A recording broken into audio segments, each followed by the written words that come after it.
dari mana? Gue dari kamar ujung ngobrol sama pasien dan keluarganya, dia bilang kayak gitu kan. Jadi kawan gue yang dua ini tadi sedia lihatan kan, dikeluarin lah buku. Kak, ini kayak lu lihat kata dia. Hari ini nih nggak ada loh kak pasien masuk dan dirawat di kamar ujung, dia bilang kayak gitu. Nggak lama dia masuk dia teriak. Oh, jerit dalam kamar mandi. Paniklah satu kantor tuh. Anjir, pada kesana. Jadi anjir, gue denger apa tadi ya? Lu denger kan tadi? Ada suara ketawa kayaknya. Lu denger kan tadi? Iya, gue denger cuy. Makanya kata gue, lu denger nggak sih? Enggak, gue enggak. Sumpah gue dari sana tadi ya. Ya Pak Jumadi. Nggak masuk ya? Gue denger sumpah dari sana. Gue enggak dengar. Suara ketawa sebentar. Iya, makanya kata gue, lu denger nggak tadi kan? Gue berhentiin kan cerita gue kan? Iya. Saat pakai Shinso, tiba yang tadinya Shinso-nya bagus, tahu-tahu dia rusak. Nggak bisa hidup. Nggak bisa hidup atau sebelum Ada yang lewat tadi, demi Allah. Di mana? Depan sana. Belakangnya Jumadi. Situ. Situ.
Assalamualaikum warahmatullahi wabarakatuh.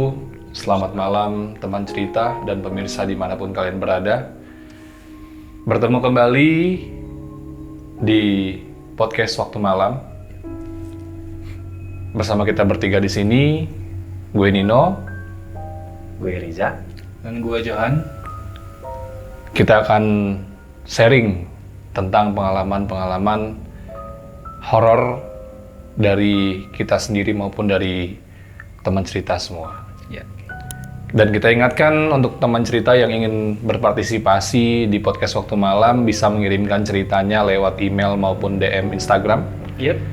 Di emailnya itu ceritawadah@gmail.com Ya.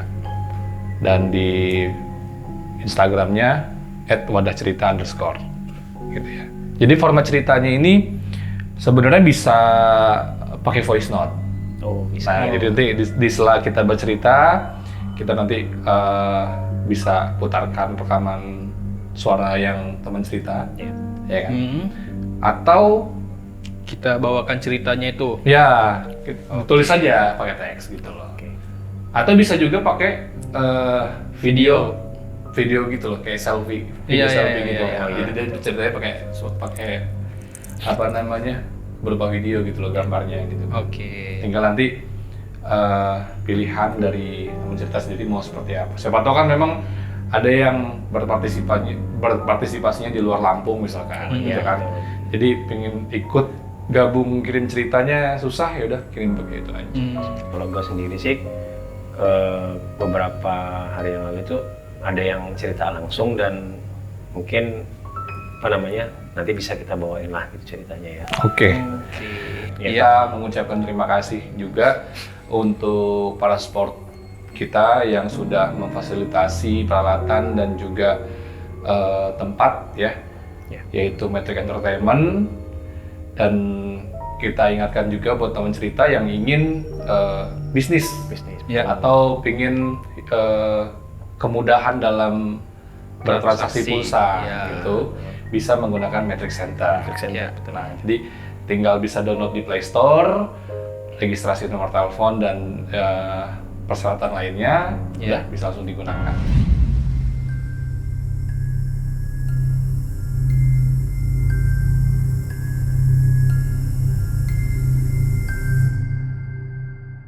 Mungkin sebelum gua masuk ke cerita pertama, beberapa hari yang lalu nih kita kan sekarang lagi ada di bulan bulan Suro ya, kalau bahasa daerahnya itu ya bulan Suro ya. Jadi bulan Muharram gini. Bulan Muharram atau dia bulan Suro. Nah, sebelumnya gua mau tanya dulu sih kalau orang dua, menurut orang sendiri identik dengan apa sih atau apa sih yang biasanya terlintas di pikiran ketika orang dengar nama bulan Suro atau apa gitu? Kalau dari gue dulu nih ya. Ya boleh deh.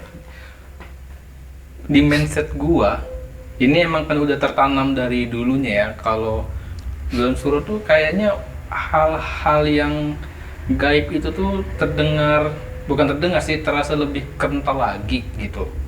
Jadi kayak misalnya di malam satu Suro itu tuh banyak deh kejadian-kejadian gaib. Soalnya gua beberapa ngelihat orang-orang yang komen-komen tentang membahas tentang Suro gitu ya. Bahas tentang Suro nih, selalu aja komen-komennya gua karena pas malam Suro tuh badan gua udah nggak enak bener, gini. Ada yang ngomong pas malam Suro itu tuh gua ngeliat kejadian kayak gini. Pas malam Suro itu tuh gua ngerasain hal yang seperti ini, katanya gitu. Banyak macam-macam deh. Jadi gua berpikirnya ini setiap tahun pas waktu malam Suro ini pasti kejadian-kejadian mistis itu tuh lebih terasa kental lagi, lebih berasa lagi gitu auranya gitu. Kalau di yang gua tangkep ya gitu, dan yang emang gua rasain sih, kayak mana ya pas waktu malam Suro tuh kok kayak badan gua kayak nggak enak gitu, perasaan gua udah kayak goyang-goyang gitu dah, nggak ngerti gitu. Oh jadi emang ada ke diri lu sendiri ya? Kayak ada gejolak batin lah mungkin. Tapi iya sih, kalau di bukan gua gimana ya? Kalau kita nanggepin satu Suro, entah itu kebetulan atau gimana, pas malam satu Suronya itu kan banyak kejadian kecelakaan kan? Iya. Benar. Ya kan, contohnya kayak yang di Kota Bumi sendiri pun ada. Di Lampung kita ini ada ya. Benar. Itu kecelakaan kereta. Iya. Begitu pula di Semarang yang lebih ekstrim sampai meledak. Iya. Itu kan malam satu Suronya. Iya benar. Di hari Terus, Suronya itu. Siangnya gue lihat ada hampir kecelakaan. Jadi posisinya jalan itu mobil bus itu nyalip. Dia lagi mau naik. Kayaknya lo orang nonton juga sih. Dia mau nyalip mobil di depannya truk. Full bus. Nah ada mobil truk di depannya. Jurang bukan? Nah dia ngindarin, terprosok ke samping, tapi nggak nyampe masuk jurang. Iya, gua tahu itu. Betul. Langsung supirnya keluar ngejar. Betul. Jadi kan bulan panas. Tapi kalau yang gue tahu sih gini, karena gue tadi googling juga gitu kan. Sebenarnya lebih ke Jawa ya, lebih ke suku Jawa untuk menanggapi bulan kenapa dinamakan bulan Suro ini sebenarnya memang itu tahun baru Hijriah, tahun baru Islam. Iya, benar. Jadi kalau orang Jawa yang gue baca di artikel itu ya itu tadi mencampurkan antara religi, agama dengan budaya adat Jawa itu sendiri. Hari pensucian lah intinya gitu kan. Karena kan pergantian tahun gitu kan. Benar. Jadi di orang Jawa ini kan kadang ada benda yang memang dianggap suci. Ya kan, kayak misalkan keris atau apapun itulah gitu pokoknya gitu kan. Nah itu ikut disucikan juga. Nah kadang hal-hal ini akhirnya banyak yang menyelewengkan lah ibaratnya, ngebuat malam satu suro terus jadi panas, serem gitu kan. Kita mau percaya itu, ya memang sudah ada buktinya, entah itu kecelakaan, entah itu memang kadang ada teman-teman gue yang cerita, kalau malam satu suro ngeliat langit pasti ada yang kelap-kelip jalan. Lu udah pernah ngalamin ya kayak gitu? Enggak, belum. Karena memang gue orangnya kan kalau malam kan males keluar gitu kan. Jadi ya kalau gue sih denger gitu ya udah sih paling orang kirim-kiriman doang gitu. Kirim salam. Tapi ya udah akhirnya kalau bagi gue malam satu suro itu ya itu tadi ya seharusnya kita anggapnya itu jangan apa ya, jangan negatif lah gitu lah. Intinya kita harus memandangnya dengan positif, yaitu tadi ada yang mungkin apa ya, acara agama kemarin kita Sholawat tahun baru Islam ya. Tapi ya sorry nih, gue penuh sedikit nih ya. Tapi gue pernah ngalamin kejadian di pas malam satu suro itu. Ini pas waktu kejadian gue masih SMP. Jadi gue pergi ke daerah mana sih tuh? Batu Tegi kalau nggak salah. Daerah Batu Tegi sana. Nginep di rumah sepupunya kawan gue. Jadi kebetulan waktu itu lagi liburan juga. Lagi liburan sekolah, diajak ke tempat sepupunya saudara gua di sana. Pas waktu nyampe sana, kebetulan malamnya itu tuh malam satu suro. Gua tadinya itu tuh nggak tahu tuh malam satu suro ini maksudnya apa sih? Sampai gua SMP tuh. Karena kan gua kan perantauan ya ke sini ya. Jadi pas waktu di kampung gua tuh yang namanya satu suro tuh nggak terlalu digubris banget gitu. Nah, pas kejadian gua di Batu Tegi situ, jadi rumahnya itu tingkat, ada apa sih namanya, tempat nongkrong di depan itu tuh kayak apa sih namanya, kayak gardu. Ini ya teras di atas itu tuh, di atasnya itu tuh. Balkon. Nah, di balkon itu, jadi nongkrong lah kami di depan itu kan, di atasnya itu tuh. Pas jam 12 malam, bukan jam 12 juga sih, kayaknya lewat jam 12 deh. Ada yang terbang, panjang kayak gini. Itu yang ngeliat gua, sepupunya temen gua, dia kembar berdua, sama adiknya yang kecil. Itu rame nongkrongan malam itu? Berempat, di atas kami kan. Jadi lagi cerita ngidul gitulah, ya namanya masih bocah ya, omongannya kesana sini gitu kan ya. Kami ngeliat langit nih, neng gini-gini, jadi gitu kan. Terus terbang. Itu apaan tuh? Zaman itu kan belum ada drone. Belum ada yang namanya drone. Jadi itu apaan? Jadi langsung diomongin. Nah, kebetulan sepupunya temen gue itu, orang itu udah agak ya di atas kami lah posisinya. Kalau nggak salah dia tuh SMA. Jadi pas habis ngeliat itu, dia tuh pucat. Masuk tidur kata dia kan. Kenapa kak? Nanti sih nanggung mumpung gue lagi di sini, begadang lah kata kan. Tapi dia udah nggak enak, tidur. Masuk dalam. Akhirnya masuk kan. Orang malam ini. Masuk. Itu kejadian pertama kali kan. Yang kedua kalinya, pas di malam satu suro juga. Itu pas kita lagi di Kota Bumi, gua lagi di Kota Bumi. Itu kejadian gua SMA. Kelas 1 apa kelas 2 gitu, gua lupa deh. Kejadiannya nongkrong di atas juga. Tapi di atasnya ini bener-bener kebuka banget di rumah teman gue itu. Pas malam satu suro juga itu, gue nginep di rumah teman gue. Jadi ngobrol, gitu lagi, ada cahaya lagi. Tapi cahaya yang pas gue lihat itu meledak, gitu. Pas malam satu suro. Itu meledaknya di mana? Di atas rumah atau? Di atas rumah. Besok paginya kedengaran innalillahi katanya. Di atas yang rumah tempat meledak itu. Benar.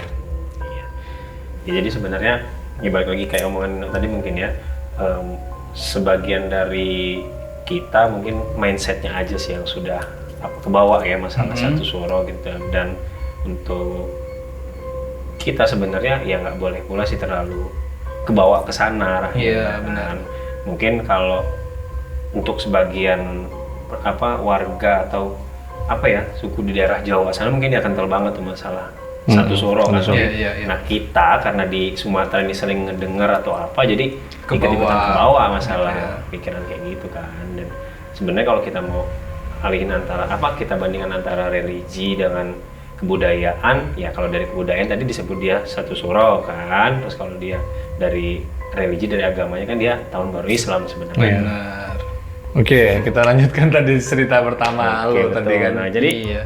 oke, itu deh sekedar ini aja karena memang kita lagi baru masuk nih di 1 Muharram kan, satu Suro. Jadi gua dapet cerita dari temen apa namanya? Temen ini sih, temen di dekat rumah gua itu. Jadi dia bilang ini kisahnya dia alami belum lama gitu ya. Jadi dia ini kerja di sebuah klinik kesehatan yang pastinya kan. Di klinik kesehatan yang ketika dia cerita ke gue tuh gue anggap ini kayak di film-film ya, tapi nyata banget gitu terjadi. Jadi ini cerita di kerja di sebuah klinik kesehatan. Harian itu dia dapat piket malam ya. Jadi kalau dia piket malam itu kan dia datang dari sore ya, sampai ketemunya besok subuh lagi dia piket kan. Harian itu juga dia piket sama 4 orang kakak tingkatnya lah. Yang dua sudah datang termasuk dia, terus yang satu datang jam 5 sore dan yang satu lagi datang maghrib gitu kan. Jadi ketika dia lagi ngobrol sama yang udah datang dari sore tadi itu, ya ngobrol lah biasa sambil jaga ruangan itu kan, jaga tempat kesehatan itu tadi. Ngobrol-ngobrol santai, nggak ada apa-apa kan, ya kayak biasa lah ngobrol-ngobrol gitu sampai menjelang maghrib lah dia ngobrol sama kakak tingkatnya yang pertama ini. Nah udah menjelang maghrib itu datang kakak tingkatnya yang kedua ya, dan anehnya gitu loh, kakak tingkatnya yang kedua datang ini gitu loh nggak masuk ke tempat mereka untuk saat kumpul itu gitu. Di klinik? Iya, di klinik itu kan. Jadi sedikit gambaran mengenai tempat kesehatan itu tadi ya. Itu kayak bangunan yang berhadap-hadapan gitu kan, dan ada di bagian sebelah kiri paling ujung gitu kan. Setiap ada pasien yang dirawat di situ gitu kan. Setiap ada pasien yang dirawat di situ gitu, umurnya nggak lama, umurnya nggak panjang gitu kan. Entah itu ya nggak tahu sih itu karena apa ya, tapi memang dia cerita hampir rata-rata pasien yang dirawat di situ gitu kan umurnya nggak panjang. Sorry, gue potong dikit. Ini nih ruangan apa nih maksudnya ini? Ruangan cuma rawat inap biasa? Apa memang ruang kayak ICU-nya apa gitu gimana? Ruang rawat inap biasa. Oh, rawat inap biasa. Dia tuh ruang rawat inap biasa, tapi setiap pasien yang dirawat di situ gitu kan, ya dia rata-rata itu umurnya nggak panjang. Balik lagi ke kakak seniornya yang kedua tadi datang kan. Dia tuh nggak join langsung sama mereka berdua ini yang udah datang dari awal. Begitu maghrib itu dia datang, entah kenapa dia itu langsung masuk ke gedung jalan ke gedung yang sebelah kiri tadi ya, dan langsung menuju ke kamar yang paling ujung tadi, yang memang sejarahnya tadi setiap pasien yang dirawat di situ itu umurnya nggak panjang gitu ya. Datanglah dia gitu, cerita kawan kita tadi kan, dan masuk langsung ke ruangan itu, ruangan yang paling ujung tadi itu. Berarti, kamar rawat inap yang di paling ujung tadi gitu. Berarti nyampe dia langsung ngontrol lah gitu. Iya, kalau bahasa kesehatannya itu kayak visit gitulah ya. Visit gitu kan. Jadi masuklah. Jadi kawan yang dua tadi itu ya jujung aja kan, nggak mikirin kalau dia tuh mau kemana, dikiranya mungkin mau ke kamar mandi atau mau kemana kan. Adalah setengah jam lebih gitu kan, setengah jam lebih dia tuh habis visit ke kamar ujung tadi kan. Terus pas ada setengah jam, baliklah yang kakak tingkat yang kedua tadi itu gabung sama mereka berdua ini tadi gitu kan. Jadi begitu balik ditanya lah sama kawan gue ini, "Kak, lu dari mana?" katanya gitu. "Gue dari kamar ujung, ngobrol sama pasien dan keluarganya," dia bilang kayak gitu kan. Jadi kawan gue yang dua ini tadi selia-liatan kan, "Lu dari kamar ujung, Kak?" "Iya, gue barusan ngobrol sama pasien sama keluarganya," dia bilang kayak gitu. Bingung lah kawan gue yang dua ini. Yang satu ngambil buku, kan biasanya kalau ada pasien yang dirawat kan ada catatannya kan. Pasien ini namanya siapa, dari mana, terus itu sakitnya apa, ruangan apa kan. Dikeluarin lah buku. "Kak, ini lu lihat," kata dia. "Apa?" lo dari kamar ujung beneran, kata dia. Iya. Hari ini nih nggak ada loh kak pasien masuk dan dirawat di kamar ujung. Dia bilang kayak gitu. Beneran, kata dia. Lah ya ini nih bukunya, nih buku catatan pasien masuk itu nggak ada. Terus gue tadi ngobrol sama keluarga sama pasien siapa? Ya nggak tahu lah, makanya kita orang bingung kok. Lo dari kamar ujung terus nanya pasien sama keluarganya. Ya ini catatannya nggak ada nih, kosong. Beneran lah keluarin dua nih main-main, kata dia bilang kayak gitu kan. Ya bener, kata. Ya udah gini deh, kata dia bilang kayak gitu kan. Kata yang dua itu tadi kan, kalau memang kakak masih nggak percaya, ya kita kesana, dia bilang kayak gitu.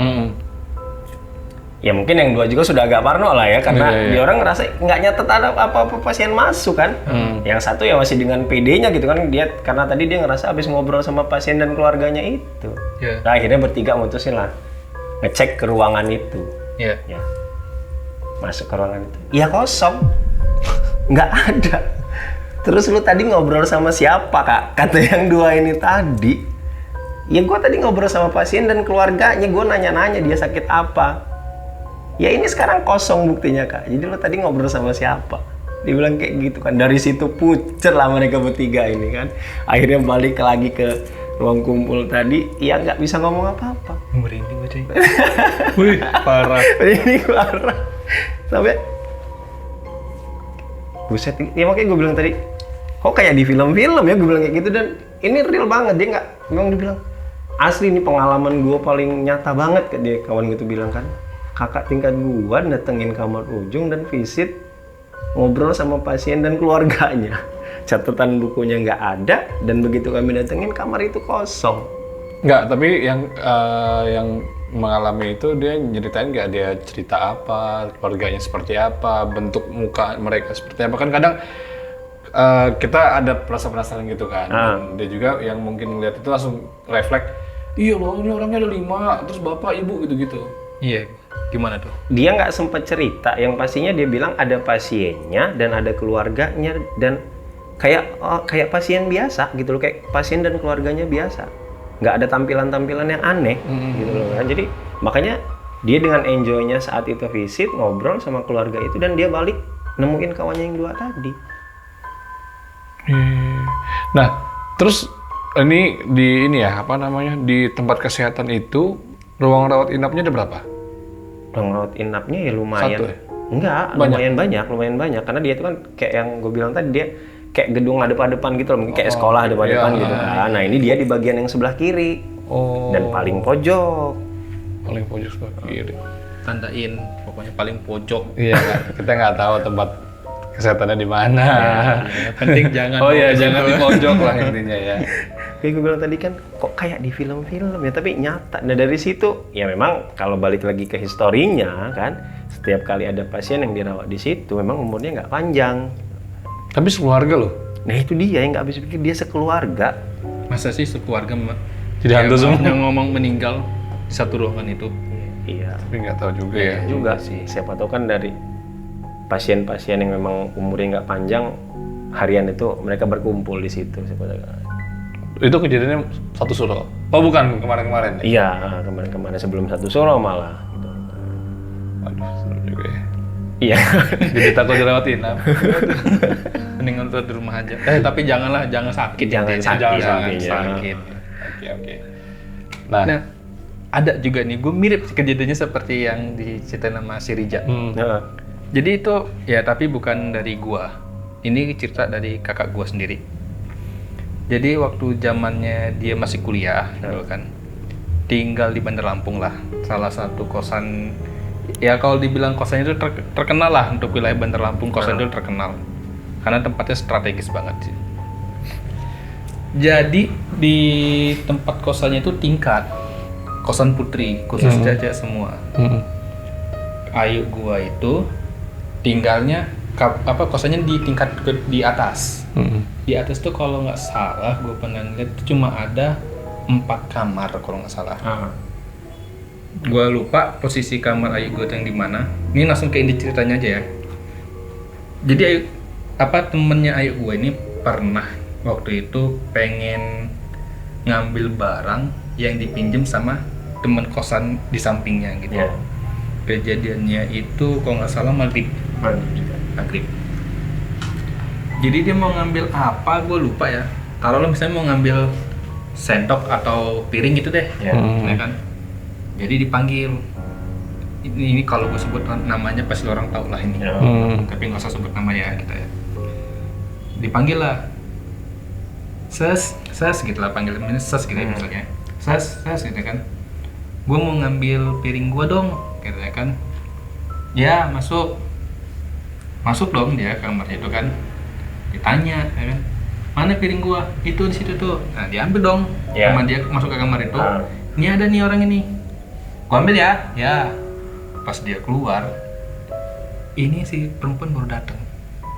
Yang punya kamar.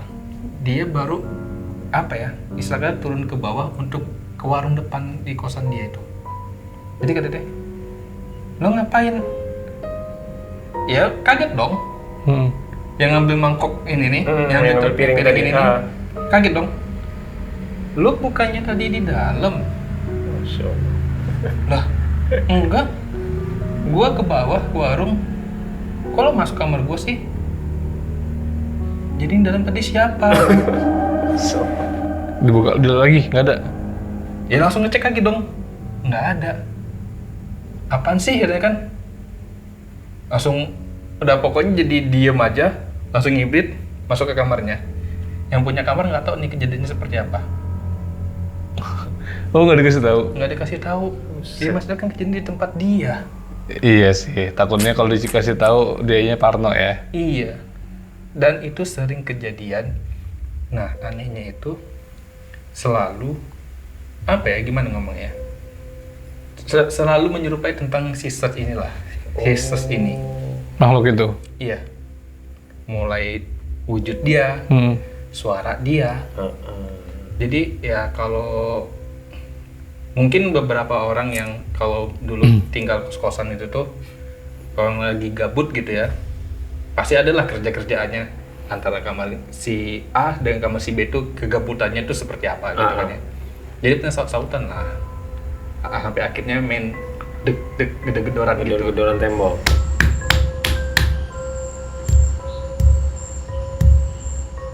Gedor-gedoran tembok. Nah, gedor-gedoran tembok nih. Udah sampai berapa menit gitu, gue kurang paham ya ceritanya itu. Akhirnya berhenti lah. Ini udah tengah malam ceritanya nih. Akhirnya berhenti sendiri, kegabutan mereka mungkin karena capek gitu ya. Tidur. Pagi-pagi pas waktu nggak tahu sih gue waktu subuh atau udah pas pengen mandi pagi itu tuh dia keluar kamar samping digembok. Gendoran sama siapa dia?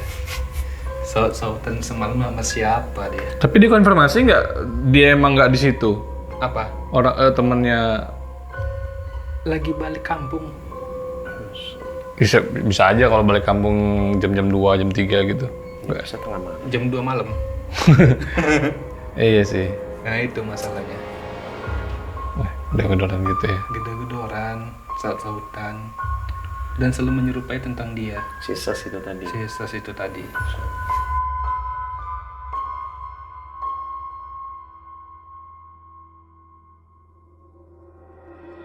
Nah ini kalau di gua nih, ini lagi-lagi cerita istri gua ya. Ya. Istri gua ini banyak cerita. Banyak cerita. Mbak Lili ya? Ya kita sebut saja Mbak Lili ya. Tapi nama aslinya bukan Lili. Kawannya Lala ya. Namanya Lala. Jadi dia ini kan memang kuliahnya di Bekasi. Ya. Ya kan. Jadi sambil dia itu memang waktu zaman kuliah itu dia nyambi kerja gitu loh. Iya. Nah, kebetulan memang waktu itu semester akhir, jadi banyak jadwal kosong, makanya dia nyambi kerja gitu kan. Iya. Ini beda dari cerita yang sebelumnya, yang kesurupan. Oke. Nah, jadi ini beda orang juga, dan beda kantor. Karena memang istri gue tuh setahun kontrak, habis itu dia pindah kantor lagi gitu pindah gitu kantornya. Iya. Nah, di kantor dia yang keberapa itu kejadiannya pas mau maghrib. Maghrib lagi. Maghrib ya, banyak ya kalau mau maghrib ya. Nah jadi istri gue tuh cerita, dia ini punya temen yang satu deret meja. Jadi kan kalau di kantor kan mejanya kan deret-deret kan, Ya, ada yang sedepanan, ada yang sederet. Ya. Iya. Nah, teman yang di sebelah dia ini ngajak ke kamar mandi. Udah maghrib itu, Iya. ya kan? Berarti kan kalau dia sampai maghrib kan berarti pulangnya agak malaman kan? Betul. Iya benar. Terus istri gue ini orangnya kan gak enakan kalau diajak. Tapi dia paling anti ngajak orang kalau mau ke kamar mandi. Dia tahan sendiri gitu loh. Karena dia nggak mau mikir, nanti gue ganggu kerjaan dia gitu. Tapi kalau dia diajak atau minta temenin temennya, dia pasti mau nemenin Iya, gitu. udah enakan tadi ya. Iya. Nah, jadi berdua tuh, kita sebut aja Rara yang satu ini. Ya kan, Rara. Jadi Mbak Rara ini ngajak si Lili ke kamar mandi, gitu kan. Nah, di kamar mandi itu ketemu orang yang memang masih satu kantor, masih satu ruangan, baru keluar dari kamar mandi. Iya. Iya. Keluar dari kamar mandi. Baru keluar dari kamar mandi, udah dong. Istri gua dia nunggu Iya. si Mbak Rara lagi Di kamar mandi. di kamar mandi gitu kan, di WC. Selesai dari mereka berdua itu kamar mandi, keluarlah mereka berdua. Nah, yang dari kamar mandi ini, yang baru keluar tadi, masuk lagi. Masuk lagi kan.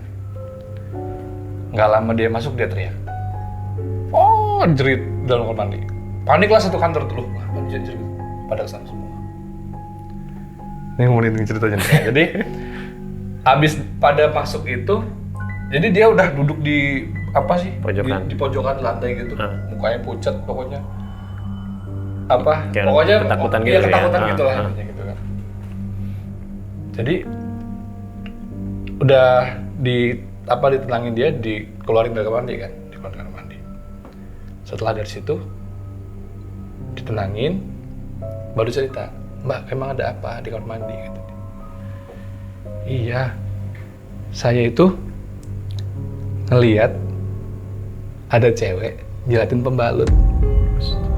Jadi, anjir gue denger apa tadi ya? Lu denger gak tadi? Ada suara ketawa kayaknya. Jadi dia tuh denger ngeliat cewek lagi jilatin pembalut yang masih ada darahnya. Si Mbak yang keluar masuk tadi. Iya. Nah, gempar lah itu. Pembalut siapa ya? Ya Allah, pembalut siapa yang ada di dalam situ gitu loh.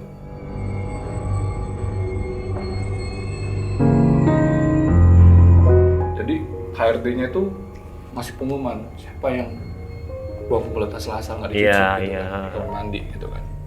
Sampai si Mbak Rara ini. bukan Mbak Rara satunya, pokoknya adalah namanya kita sebutnya Ruru ya, Ruru. Sampai si Ruru ini ngeliat sosok itu gitu kan. Sambil waktu HRD-nya bikin pengumuman siapa yang buang pembalut sembarangan itu, ada satu cewek yang emang nggak masuk habis itu.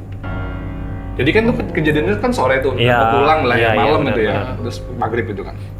Nah besoknya dia nggak masuk pas dibuat pengumuman itu siapa yang balut. Jadi kan setelah orang semuanya baca nih di kantor siapa, pokoknya nanti mau di SP lah intinya, kalau misalkan nggak ada yang ngaku mau di SP semua gitu kan. Nah dari semua orang yang ada di ruangan itu cuman dia yang nggak masuk. Si cewek ini. Si cewek ini usut punya usut, udah 3 hari nggak masuk, berarti kantor jadi penasaran kan, apa nih nggak masuk gitu kan, apa jangan takut karena takut dihukum kan. Kebetulan dia ngekos, periksa di kosannya, meninggal mbak itu. Astagfirullahaladzim, ya Allah. Ini kenapa cerita bini gue serem-serem?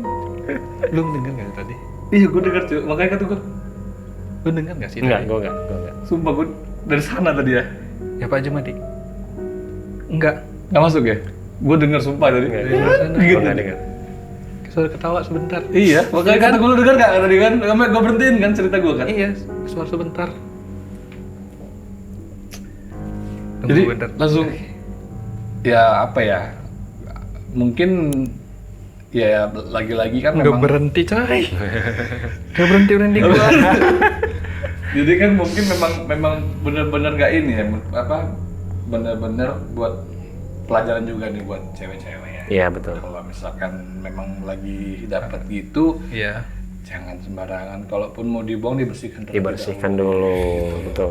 Jadi jangan sampai ninggalin sesuatu yang kotor, apalagi di tempat yang kotor kan. WC kan kita bisa bilang tempat kotor gitu kan.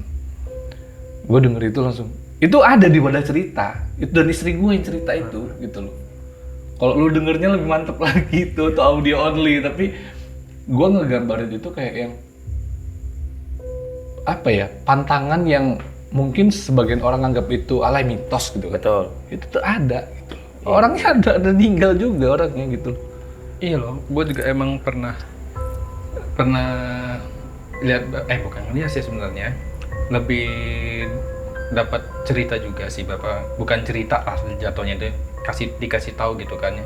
Walaupun gue bukan cewek, ya pasti kita juga pernah diomongin lah tuh kan. Iya. Kalau misalnya kalau yang udah abis lagi halangan itu sebelum dibuang harus dicuci dulu. Iya betul. Karena emang kata orang-orang tua zaman dulu kan ngomong, ya nanti dijilat makhluk gaib katanya.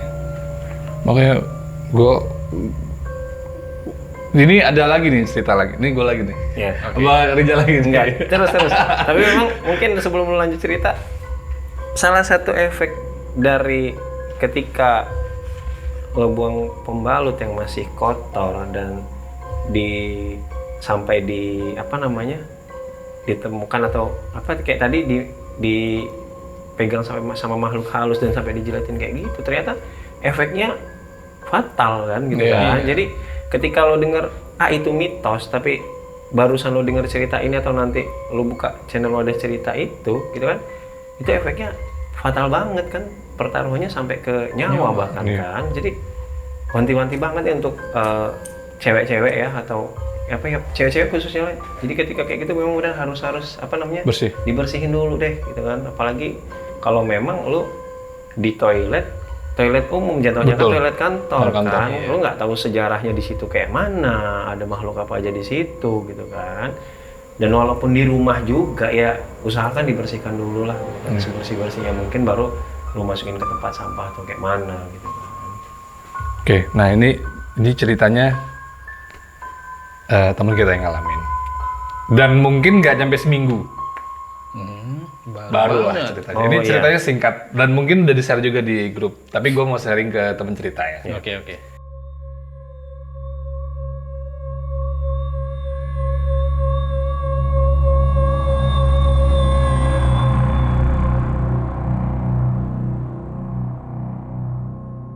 Jadi teman ceritanya itu dekat salah satu teman kita, kru kita juga. Jadi dia itu kebetulan waktu take di episode 2 kemarin. Oh iya. Ya kan? Jadi waktu kita take episode 2 kemarin, kan kita beres jam 12:30. Iya, 1:30 betul. Nah, dia nyampe rumah.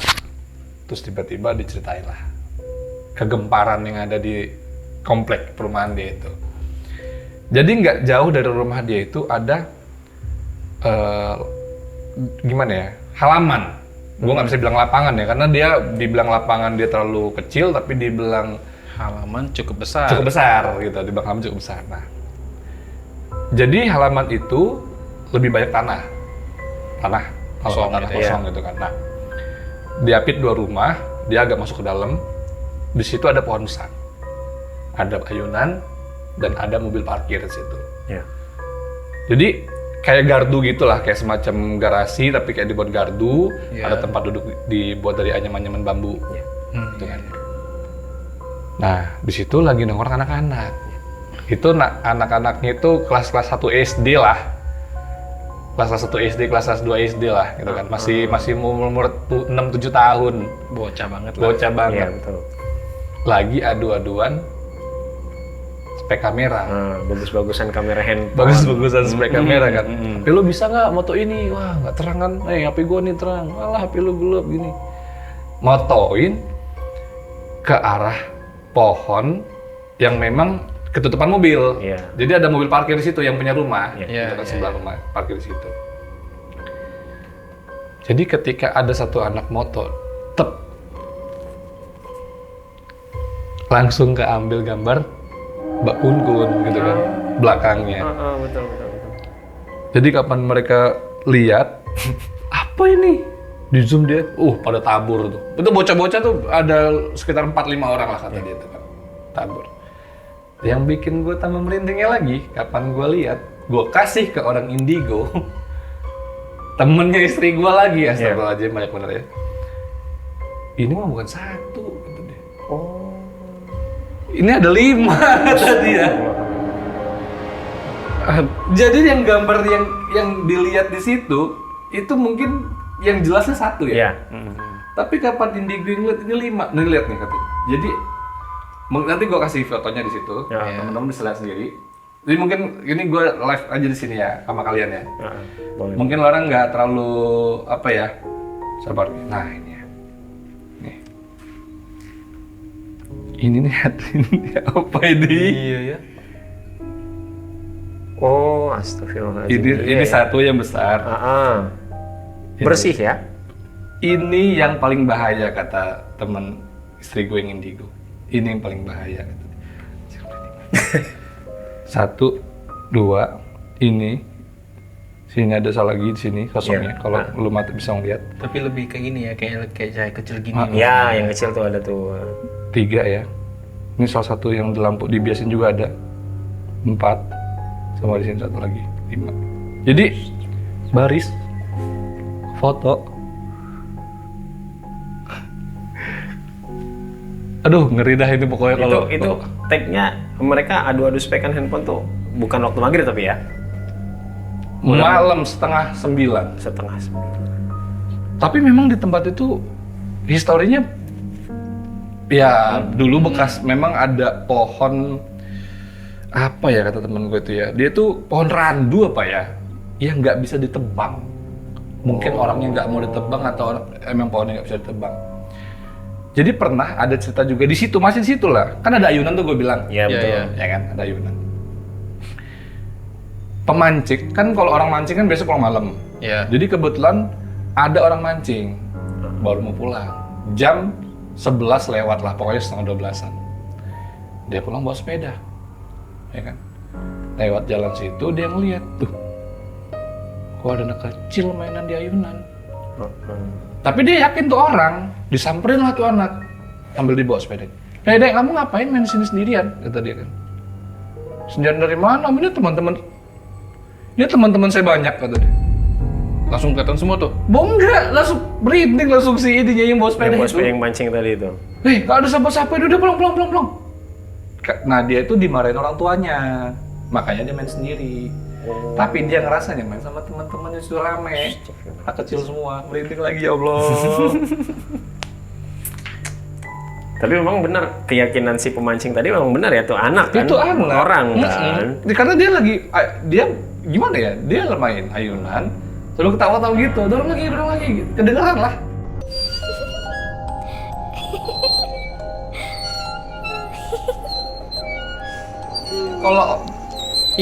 Kalau dia makhluk halus, suaranya kan agak aneh di kuping kita kan, entah dia yang udah kecil atau ngerti lah gitu kan antara suara orang sama suara bukan orang kan. Berarti emang tempat berkumpulnya mereka berarti. Iya, bisa dibilang. Karena dia tuh 2 pohon randunya, dia kayak gerbang. Jadi taruhlah ini jalan ya. Iya. Nah, ini lapangannya di sini nih. Pohonnya di sini 1. Seberangnya di sini 1. 2 pohon randu besar. Oh iya. Jadi di sini 1, di sini 1. Nah, 2 ini nggak bisa dipotong. Paling cuma dipapas. Kalau lagi gelebet gitu, daunnya baru dipapas. Tapi nggak bisa dipotong. Sampai sekarang. Tunggu, sorry ya, bukan gini, maksud gue gini. Lo tahu dari mana itu nggak bisa dipotong? Apa memang udah orang-orang sana tuh coba nebangin sampai sedalam apapun, malah mesin sinsonya yang rusak atau gimana? Gue nggak tahu kalau spesifiknya gimana, cuman mertuanya teman gue itu ya orang tua juga di sana udah lama. Emang dari dia bocah juga tinggalnya di situ gitu loh. Jadi seenggaknya histori selama 20 tahun ke belakang dia tahu gitu loh. 20-30 tahun ke belakang dia tahu gitu kan. Makanya itu pohon pi dari dulu emang nggak bisa ditebang. Nggak bisa ditebang. Makanya ya udah paling biar nggak terlalu banyak daunnya ya kan Dipapras, iya. Gue nggak tahu kenapa nggak bisa ditebang, entah karena dia tebal atau gimana, nggak tahu.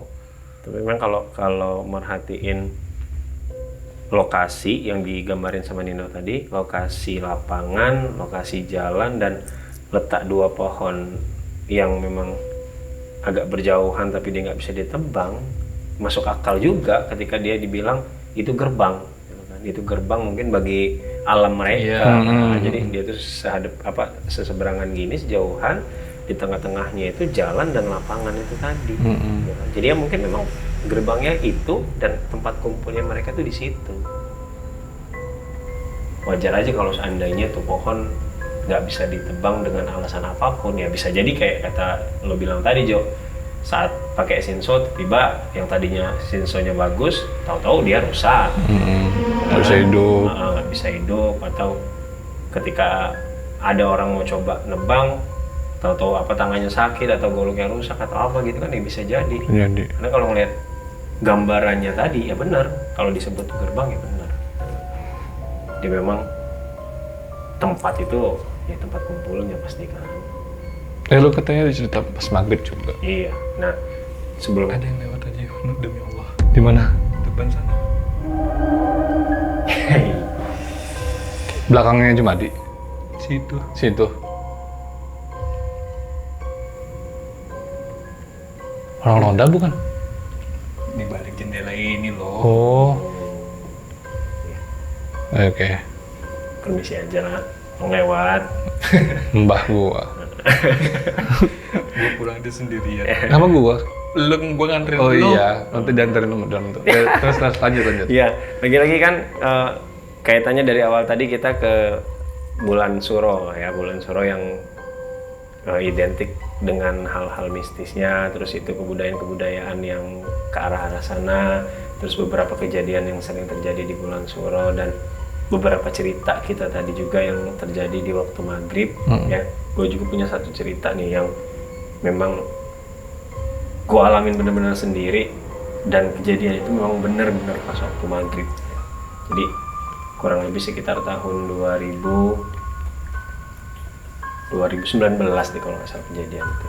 Oh iya, 2019 ya. 2019 saat itu posisi istri gue tuh lagi hamil ya, dan ngidam lah kalau bahasa orang hamil ya kan. Dan dia habis chattingan lah sama temennya di WA, dan harian itu dia pengen banget yang namanya makan buah mangga ya. Yang namanya orang ngidam ya, maunya saat itulah gitu loh kan, habis chattingannya mau maghrib itulah, dan harus diambil saat itulah. Maghrib, bayangin maghrib, ini nggak ada toleransi nih, namanya orang ngidam ya. Terus gue sempet bilang, yaudah sholat maghrib dulu, selesai sholat maghrib nanti diambilin mangganya gitu kan di rumah kawannya. Dimana namanya kita sholat sendiri di rumah kan, lebih cepat daripada di masjid kan. Mungkin di masjid belum selesai, kita udah selesai, berarti kan waktunya masih maghrib banget tuh kan. Waktunya masih maghrib banget. Yaudahlah, gue ambilin lah, gue turutin, gue keluar. Dan gue keluar dulu ya. Sebenarnya jarak antara rumah gua sama tempat ngambil mangga ini ya nggak jauh amat gitu. Cuman dia ngelewatin sebuah jalan tuh rame sebenarnya, tapi di ujung jalan sebelum masuk jalan raya itu kan gang, di ujung gang sebelum masuk jalan raya itu ya, itu ada sebuah bangunan yang sudah lama kosong.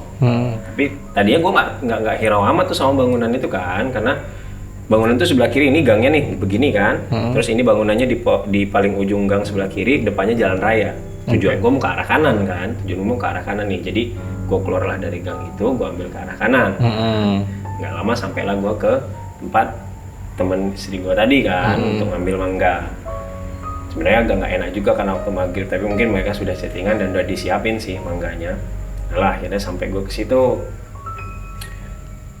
Saat gue sudah sampai di tempat itu, gue ambil, gue balik nih lewat jalan yang sama kan, gue balik lewat jalan yang sama. Berarti saat gue mau masuk ke gang gue tadi, posisi gedung kosong yang di ujung gang tadi pas di depan mata gue kan. Iya. Sebelum gue mau mengkol kan, Betul. itu pas di depan mata gue.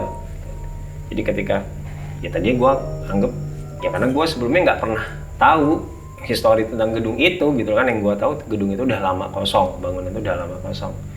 Gitu gue lewat situ ya mau masuk gang ke arah kiri itu di teras gedung kosong itu dari selah-selah pagar kan dia ada pagarnya ya, dari selah-selah pagar itu gua lihat tuh ada penampakan bungkus permen tuh nyata banget di depan gedung kosong itu.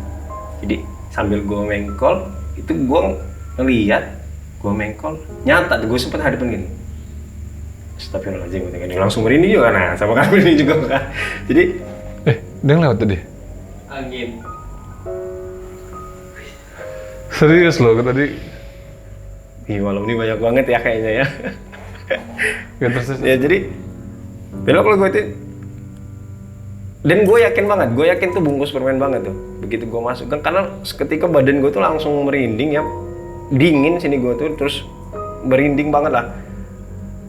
Ya gue jujur aja lewat gitu, tapi gue yakin tuh bungkus permen banget kan. Begitu gue jalan ya, gue sudah langsung setting spion lah, gue arahin ke belakang gue kan, kalau dia ikut sama gue kan goncengan kan pikir gue kan. Posisi udah nggak enak pokoknya, posisi badan merinding badan dingin kan, gue sampai tetap baca doa segala macem. Terus gue lihat ke belakang dan gue nggak langsung pulang karena gue takut dia ngikut aja kan.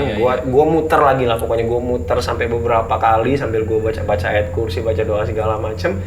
Dan kondisi gue sudah tenang gitu loh, nggak merinding lagi, badan udah nggak terasa dingin lagi, baru gue mutusin untuk pulang ke rumah pun itu gue nggak langsung masuk ke dalam, gue duduk dulu di teras, gue baca doa dulu segala macam, baru akhirnya gue berani masuk ke rumah.